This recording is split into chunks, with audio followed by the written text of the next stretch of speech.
श्री गणेशाय नमः। करवा चौथ माता की जय। 1 नवंबर 2030 को करवा चौथ पूजा करते समय जरूर पढ़ें ये कथा। वैवाहिक जीवन रहेगा सुखी। करवा चौथ का सुहागिन महिलाएं विधि विधान से रख रही हैं। अगर आप भी करवा चौथ का व्रत रखती हैं तो विधिवत पूजा करने के साथ साथ इस व्रत कथा का पाठ अवश्य करें।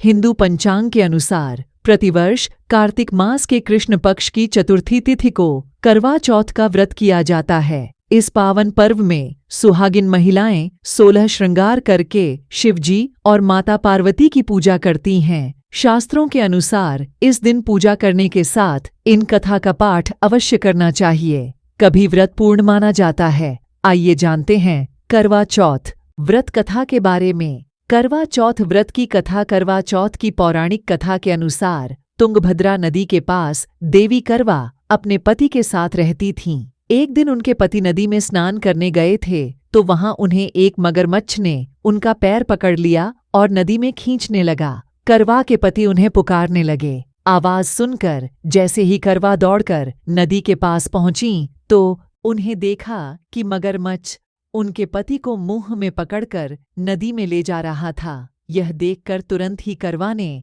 एक कच्चा धागा लिया और मगरमच्छ को एक पेड़ से बांध दिया।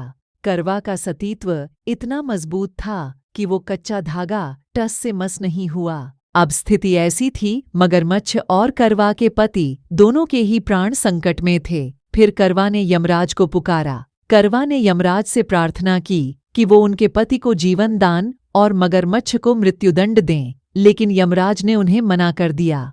उन्होंने कहा कि मगरमच्छ की आयु अभी बाकी है तो वो उन्हें मृत्युदंड नहीं दे सकता है, लेकिन उनके पति की आयु शेष नहीं है। यह सुनकर करवा बेहद क्रोधित हो गईं। उन्होंने यमराज को शाप देने को कहा। उनके शाप से डरकर यमराज ने तुरंत ही मगरमच्छ को यमलोक भेज दिया। साथ ही करवा के पति को जीवन दान दे दिया। यही कारण है कि करवा चौथ का व्रत किया जाता है और प्रार्थना की जाती है कि हे करवा माता, जैसे आपने अपने पति को मृत्यु के मुंह से वापस निकाल लिया था, वैसे ही मेरे सुहाग की भी रक्षा करना। करवा माता के द्वारा बांधा गया वो कच्चा धागा प्रेम और विश्वास का था। इसके चलते ही यमराज सावित्री के पति के प्राण अपने साथ नहीं ले जा पाए। साहूकार के साथ लड़के एक लड़की की कहानी।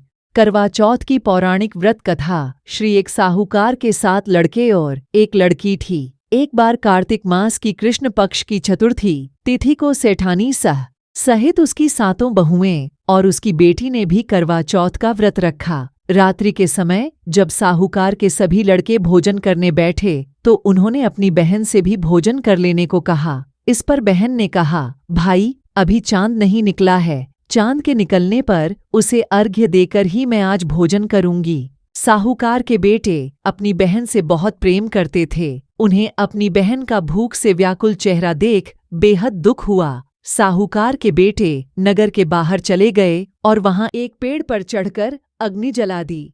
घर वापस आकर उन्होंने अपनी बहन से कहा, देखो बहन, चांद निकल आया है, अब तुम उन्हें अर्घ्य देकर भोजन ग्रहण करो। साहूकार की बेटी ने अपनी भाभियों से कहा, देखो चांद निकल आया है, तुम लोग भी अर्घ्य देकर भोजन कर लो।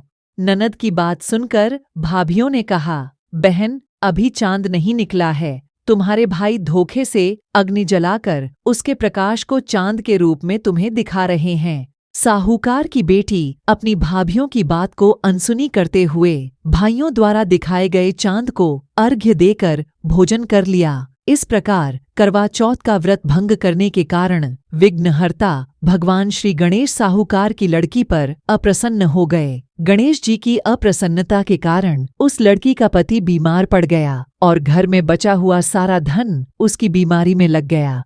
साहूकार की बेटी को जब अपने किए हुए दोषों का पता लगा तो उसे बहुत पश्चाताप हुआ। उसने गणेश जी से क्षमा प्रार्थना की और फिर से विधि विधान पूर्वक चतुर्थी का व्रत शुरू कर दिया। उसने उपस्थित सभी लोगों का श्रद्धानुसार आदर किया और तदुपरांत उनसे आशीर्वाद ग्रहण किया। इस प्रकार उस लड़की के श्रद्धा भक्ति को देखकर एकदंत भगवान गणेश जी उस पर प्रसन्न हो गए और उसके पति को जीवन दान प्रदान किया। उसे सभी प्रकार के रोगों से मुक्त करके धन, संपत्ति और वैभव से युक्त कर दिया।